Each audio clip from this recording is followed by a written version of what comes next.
না এক যুবক আল্লাহর রসুলের কাছে অভিযোগ নিয়ে আসছিল যে আমি দুই হাতে কামাই, আমার আব্বা আমাকে বলা ব্যতীত দুই হাতে খরচ করে। আপনি যদি বাবাকে একটু বলে দিতেন। আল্লাহর রসুল সাল্লাল্লাহু আলাইহি ওয়াসাল্লাম লোক পাঠাইছেন যে যাও এর বাবাকে ডেকে নিয়ে আসো। তো যে ডাকতে আসছে তো বলছে আল্লাহর রসুল তোমাকে ডাকে। বলছে এই অবেলা? বলছে তা তো বলতে পারবো না। বলছে আল্লাহ রসুলের কাছে কে আছে? বলছে কাউকে তো দেখি নাই, কিন্তু তোমার ছেলে বসা ছিল।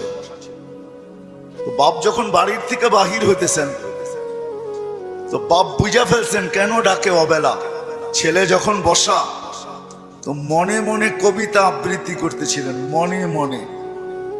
না জিহ্বা হেলতে ছিল না ঠোঁট নড়তে ছিল।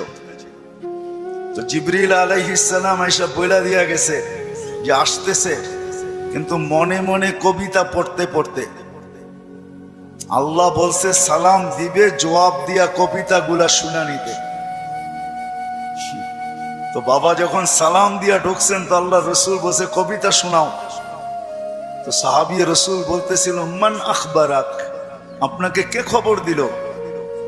আমি তো জিহ্বাও হেলাই নাই, ঠোঁটও নাড়াই নাই, মনে মনে পড়তেছিলাম। আল্লাহ রসুল বলতেছিল নাব্বাআনি আল আলিমুল খাবীর, আল্লাহ আমাকে জানায়া দিছেন, আল্লাহ আমাকে জানায়া দিছেন। তো যখন কবিতা পড়তেছিল আল্লাহর রসুল তো আব্বাকে দেখেন নাই। পেটে আসতে দেরি, আব্বা দুনিয়ার থেকে যাইতে দেরি করেন নাই। বিরাট বড় একটা শূন্যতা ভিতরে ছিল। বাপ দেখাও তো একটা বিষয়, বাপকে দেখেন নাই বিদায় ভিতরে একটা শূন্যতা ছিল। তো বৃদ্ধ কবিতা পড়তেছিল আর আল্লাহ রসুল চোখের পানি জড়াইতেছিলেন। কবিতা অনেক লম্বা, আমি দুই একটার তর্জমা শুনাই আপনাদেরকে। বৃদ্ধ বলতেছিল মনে বড় আশা ছিল, একা আছি, দুইজন কবে হব? হয়ে গেলাম দুইজন। তো দুজনেরই আশা জাগলো যে আমাদের কুল ভরবে কবে। আল্লাহ কোলো ভরা দিল যেদিন তুমি আসলে।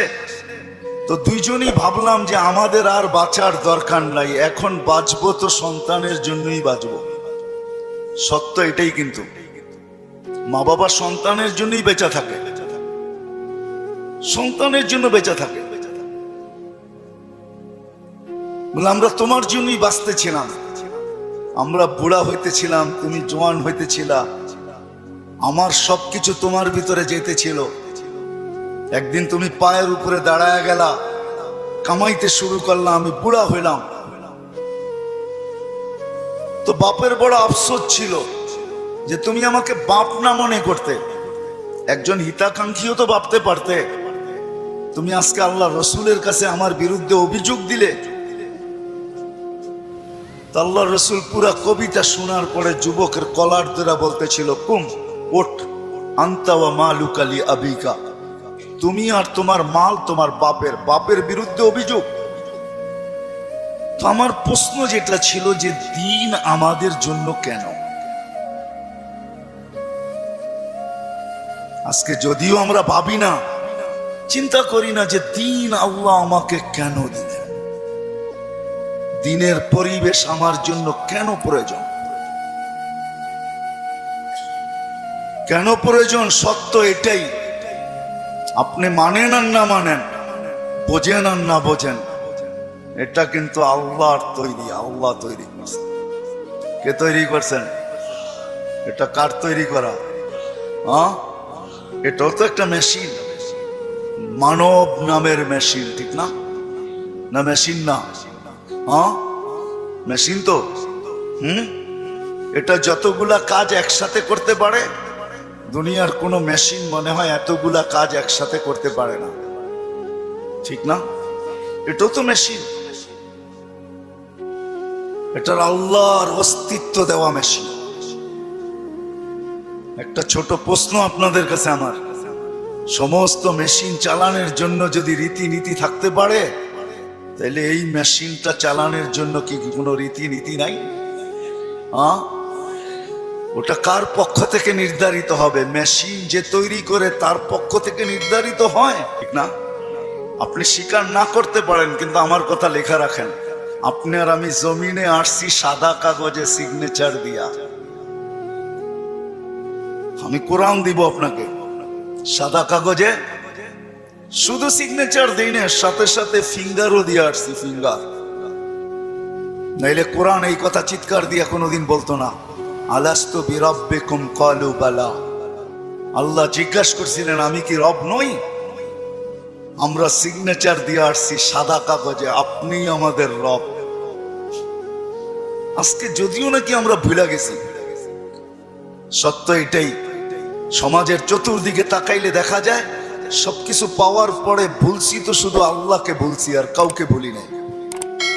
আপনি যুবকের দিকে তাকান আর বৃদ্ধের দিকে তাকান, নারীর দিকে তাকান আর পুরুষের দিকে তাকান, শিক্ষিতর দিকে তাকান আর অশিক্ষিতর দিকে তাকান, গরিবের দিকে তাকান আর ধনীর দিকে তাকান, উচ্চ সোসাইটিওয়ালাদেরকে দেখেন আর নিম্ন সোসাইটিওয়ালাদেরকে দেখেন। সবার দিকে তাকাইলে একটা কথা সুস্পষ্ট, সবকিছু আল্লাহর থেকে পাওয়ার পরে কিন্তু আমরা ভুলে গেছি আল্লাহকে। সবকিছু পাওয়ার পরে, সত্য তো? হ্যাঁ, যদি প্রমাণ চান আমি দিতে পারি, প্রমাণ চান আমি যুক্তি দিয়ে দিতে পারি। বলেন ডেলি অক্সিজেন নেন কার? কে অক্সিজেন দেয় আমাদেরকে? হ্যাঁ মানেন? হ্যাঁ, আমার তো বুঝে আসে না আপনাদের এলাকায় ঢোকার পরে যে উন্নত বিশ্বের কোন লোককে যদি এই এলাকায় ছেড়ে দেওয়া হয়, বা ঢাকা শহরের ঘনবসতি এলাকাগুলাতে ছেড়ে দেওয়া হয়, বা পুরান ঢাকার কোনো গলিতে ঢুকাইয়া দেওয়া হয়, ও মনে হয় বাহির হইয়া ভাববে যে এইখানের মানুষ অক্সিজেন নেয় কি করে, ঠিক না? মনে হয় বুঝাইতে পারি না, কিন্তু আমাদের নিতে কোনো অসুবিধা হয়? আপনার গলিতে অক্সিজেন কে ঢুকায়? কাটটা নেই,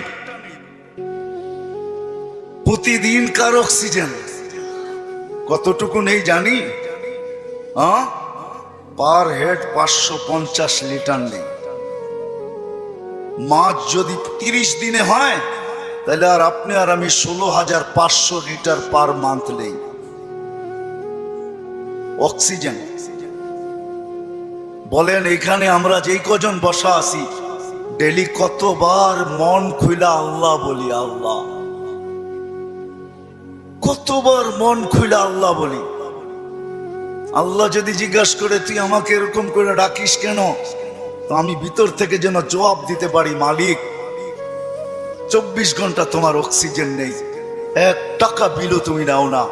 অথচ আমরা 2020-এ দেখছি, এখনো মিডিয়ায় থাকতে পারে, ঢাকার এক হাসপাতাল মাত্র আধা ঘন্টা অক্সিজেন দিছে আর 84,000 টাকা বিল বানাইছে, আর আমরা 24 ঘন্টা অক্সিজেন নেই।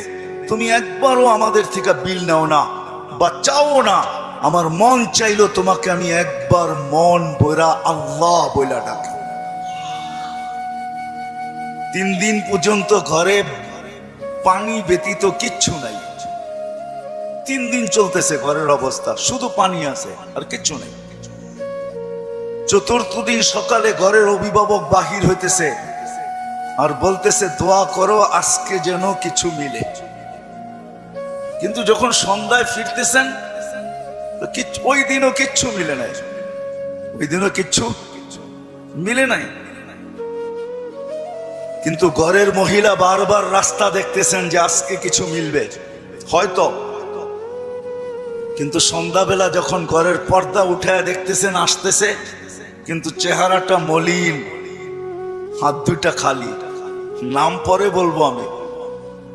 যখন একবারে ঘরের কাছে চলে আসছে, এখন আর আওয়াজ, পর্দা নষ্ট হবে না, তো আওয়াজ দিছেন আলী। বুঝছেন তো? আলী রাদিয়াল্লাহু তাআলা আনহুর কথা বলতেছি। ফাতেমা রাদিয়াল্লাহু তাআলা আনহা আওয়াজ দিছেন আলী। তো চোখে চোখ পড়ছে, তো জিজ্ঞাসা করছে চেহারা মলিন কেন? বলছে আজকেও কিছু মিলে নাই। তো ঘরের মহিলা বলতেছে ওয়াজাদনা শাকারনা লাম নাজি সাবারনা। পাবো তো শুকরিয়া আদায় করব না, পাবো তো সবর করব। দুনো অবস্থায় আল্লাহ আমাদের সাথে। আর আলী এটা জানো, আল্লাহ যাদের সাথে থাকে তাদের চেহারা মলিন হওয়ার শোভা পায় না। একটু ভাবেন না, একটু ভাবেন না। তো দরজা খোলার পরে যখন ঢুকতেছেন ঘরে, আলী রাদিয়াল্লাহু তাআলা আনহু বলতেছেন, ফাতেমা সাররাত ওয়া তাবাসসামাত। ফাতেমা মুস্কি মুস্কি হাসতেছিল। চতুর্থ দিনের ক্ষুধার্ত। এটা ওই দিনের কাহিনী যেই দিন হাসান হোসাইনকে আল্লাহর রাসূল জিহ্বা চোষায়া খিদা নিবারণ করাইছেন। ওই দিনের কাহিনী বলতেছি আমি। কিন্তু স্বামী এমনি তো মনটা খারাপ, স্ত্রী মলম দিতেছেন, সেও যদি চেহারা খারাপ করে তাহলে চেহারাটা আরো ভাঙ্গা পড়বে, দিলে আরো ব্যথা পাবে। তো প্রথম সান্ত্বনা দিছে, আলী পাবো তো শুকরিয়া আদায় করব, না পাবো তো সবর করব। দুনো অবস্থা আল্লাহ আমাদের সাথে। আমাদের জন্য শোভা পায় না যাদের সাথে আল্লাহ থাকে চেহারা মলিন হোক। স্বামী যখন ঘরে ঢুকতেছেন, আলী রাদিয়াল্লাহু তাআলা আনহু বলতেছে, ফাতেমা সাররাত ওয়া তাবাসসামাত। ফাতেমা মুস্কি মুস্কি হাসতেছিল, আমার আগমনে খুশিতে নাচতেছিল। আলী রাদিয়াল্লাহু তাআলা আনহু বলতেছেন, আমি আর নিজেকে ধরে রাখতে পারি নাই, তো আমি কাঁধে হাত রাইখা দোয়া দিতেছিলাম, রহিমাল্লাহ, আল্লাহ তোমার উপরে রহমত নাযিল করো। বলেন এই সম্পর্কটা কতটুকু সুখী? আমাদেরও তো এরকম একটা সম্পর্ক আছে। যদি আমরা তুলনা করি তাহলে ওই সম্পর্কটা কতটুকু সুখী, আমরা কতটুকু সুখী। আমি কিন্তু অনেকগুলা জিনিস দেখায় বুঝাইতে চাইতেছি। এজন্যই আমার কথা শুরুটা ছিল যে একক শ্রেষ্ঠ মানুষ, যেটা সৃষ্টির ভিতরে সবচেয়ে বড় সেরা, এই মানুষটার ভাবা উচিত যে আল্লাহ দিন আমাকে কেন দিলেন, দিনের পরিবেশ আমার জন্য কেন প্রয়োজন, আর কোন সৃষ্টির জন্য দিনের পরিবেশ নাই কেন। এটা ভাবা উচিত, চিন্তা করা উচিত। আমি কয়েকটা উদাহরণ দিলাম, হাজারও দেওয়া যাবে। অথচ মুসা আলাইহিস সালাম আল্লাহকে জিজ্ঞাসা করছেন, আমার জান্নাতের বন্ধুকে? তা আল্লাহ বলে কসাই। মুসা আলাইহিস সালাম ঠিকানা চাইছেন যে আমার জানা দরকার, কসাই এত বড় উচ্চ মর্যাদায় কি করে উঠলো, কি কাজের বিনিময়ে উঠলো যে আমার জান্নাতের বন্ধু হবে। তো মুসা আলাইহিস সালাম যায় দেখছেন, পুরা কাহিনীকে আমি শর্ট করতেছি, যে কসাই যখন সকালে বাড়ির থেকে বাহির হয় দোকানের উদ্দেশ্যে, তো বৃদ্ধা মার পরিপূর্ণ সেবা করা তারপরে দোকানে আসে। আবার যখন ফিরা যায়, মার মতো সত্তাকেও বৃদ্ধাশ্রমে রেখা আসে, বাবার মতো ব্যক্তিত্বকেও বৃদ্ধাশ্রমে রেখা আসে। ঘরের থেকে বাহির করে, নিজে তো খাটে থাকে, কিন্তু বাবা মাকে গাড়ির গ্যারেজের ভিতরে থাকতে বাধ্য করে। আমি আঙ্গুল দিয়ে দেখাবো না আপনাদেরকে, আমি দেখাইতে পারি, আমার কাছে রিপোর্ট আছে, কিন্তু আমরাও জানি। মানুষ যখন দিন না বোঝে তখনই কিন্তু ভাই ভাইয়ের বিরুদ্ধে। আমি তো বৃদ্ধাশ্রমের কথা বলতেছি। আজকে তো মিডিয়াতে দেখা যায় সন্তান মা বাবাকে 7 টুকরা করে। সত্য তো? কারণটা কি? সে দিন বোঝে নাই, দিনের প্রয়োজনীয়তা মনে করে না, যে দিন আমার জন্য কেন, কেন দিলেন আল্লাহ আমার জন্য দিন। তখনই কিন্তু যা আমরা দেখতেছি বর্তমানে, এগুলা দেখতে হইতেছে এই জন্য যে ভাই ভাইয়ের বিরুদ্ধে কেস করতেছে। সিভিল কেস কিন্তু সমস্ত আপনজন আপনজনের বিরুদ্ধে, প্রতিবেশীর বিরুদ্ধে খুব কম, আপনজনের বিরুদ্ধেই সিভিল কেস, জায়গা জমিন কেস সবচেয়ে বেশি। আপনি 80% কেন 90% পাবেন।